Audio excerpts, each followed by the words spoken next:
Life isn't always what it seems. We tell the stories they didn't want you to hear. Let's begin.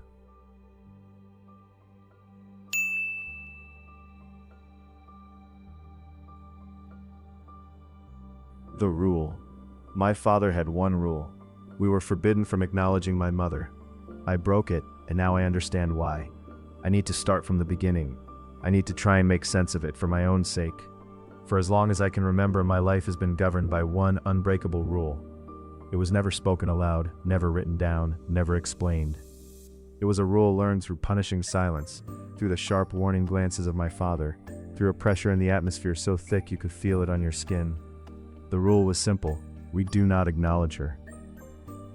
She was my mother. She lived in the house with us. She was as solid and real as the dining table we sat at every night, or the stairs I climbed to my bedroom. But to my father, and by extension to me, she was a ghost we had agreed not to see. Every morning, she would be in the kitchen when I came down for breakfast. She'd be at the stove, a floral apron tied around her waist, and she would turn and smile at me. It was always a sad smile, one that never quite reached her eyes. "Good morning, sweetheart," she would say, her voice soft, like rustling leaves. And every morning, I would look right through her, my gaze fixed on the coffee pot on the counter behind her. I'd grab a bowl from the cupboard, pour my own cereal, and sit at the table. My father would already be there, hidden behind his newspaper, a silent monolith. She would sigh, a tiny, deflated sound, and place a third plate on the table between us, a plate of scrambled eggs or pancakes, always cooked perfectly, always destined to grow cold. We would eat our breakfast in silence, the only sounds the scrape of spoons against ceramic and the rustle of my father's paper.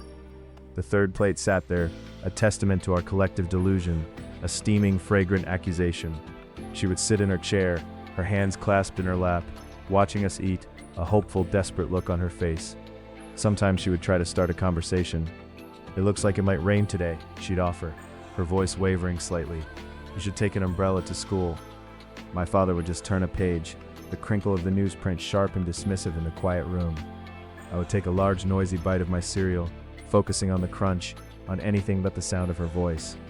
After a while, she would just fall silent, the hope draining from her face, leaving behind that familiar, deep-seated sadness. Dinner was the same. She'd cook a full meal, something that smelled incredible, filling the house with the scent of roasted chicken or baking bread. She'd set 3 places at the table, complete with napkins and silverware. My father and I would sit, and she would serve us, placing food on our plates, her movements graceful and practiced. Then she would sit down, fill her own plate, and try to engage us. "How was your day at work?" she would ask my father. He would grunt, his attention fixed on cutting his meat into precise geometric shapes. "And school? Did you have that big test today?" she would ask me. I would mumble something non-committal, my eyes glued to my plate, shoveling food into my mouth to avoid having to speak. The breaking point, the charade, was suffocating. It was a constant, exhausting performance. Every single day was a rehearsal and a live show of pretending this woman, my own mother, did not exist. I grew up in a house with 3 people, but I was raised in a world that only acknowledged 2. For years I just accepted it. Kids accept the most bizarre circumstances as normal because it's all they've ever known. The sun rises, the sky is blue, and we don't talk to mom. It was just a fact of life. I learned to tune her out, to blur her form at the edges of my vision. She became a piece of the background, like a painting on the wall you no longer notice. But as I got older, moving into my late teens and then my early 20s, the acceptance began to curdle into something else. First it was confusion, then a deep, gnawing guilt.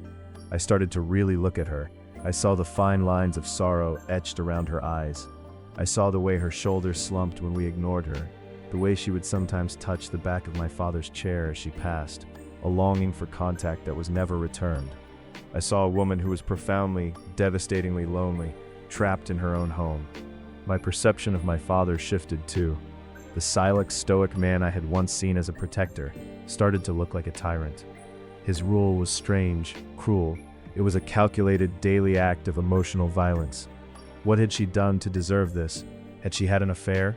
Had she done something unforgivable that I was too young to remember? Whatever it was, this punishment seemed monstrously out of proportion. It was a cold, quiet form of torture, and he had made me his accomplice. The resentment built slowly, a pressure behind my ribs. I started having trouble sleeping. I'd lie in bed and hear the faint sounds of her weeping from their bedroom. It was a soft, muffled sound, the kind of crying you do when you're trying not to wake anyone, and it broke my heart. How could my father lie beside her every night, hear that, and do nothing? What kind of man was he? I began to see his actions as a grotesque form of misogyny, an exertion of absolute control. He had erased her. He had stripped her of her voice, her presence, her very existence within the family she had built. And I had helped him. Every silent breakfast, every ignored question, I was tightening the screws. The breaking point came last Tuesday. It was a miserable, rainy day, the kind that makes the whole world feel gray and damp. I was in the living room trying to read, but the words just swam on the page. She came in and stood by the window, watching the rain streak down the glass. She wasn't trying to talk to me. She was just standing there, looking out at the world she was a part of, but couldn't seem to touch. She started humming, a simple, sad little lullaby. It was a melody that felt vaguely familiar. I felt a lump form in my throat. I watched her reflection in the dark window pane, a translucent figure against the storm-tossed trees outside. Her shoulders were shaking almost imperceptibly. She was crying again, silently. Something inside me snapped. Years of pent-up guilt, of quiet rebellion, of love for this woman I wasn't allowed to know, all of it came rushing to the surface. It was wrong. This whole thing, this whole life was fundamentally, grotesquely wrong. I couldn't be a part of it anymore. The truth. I waited. I waited until I heard my father's car pull out of the driveway for his weekly trip to the hardware store. It was a ritual for him. Every Tuesday evening, a couple of hours to himself. The house fell into a new kind of silence, one that wasn't enforced, but was simply empty. Except it wasn't empty. She was still there. I found her in the kitchen, washing the dinner dishes, her back to me. My heart was hammering against my ribs so hard, I felt like she must be able to hear it. My mouth was dry. It felt like I was about to break a law of physics, like the universe itself might fracture if I spoke. I took a deep breath. "Mom?" The word felt alien in my mouth, heavy and clumsy. She froze. Her hands, submerged in the soapy water, went completely still.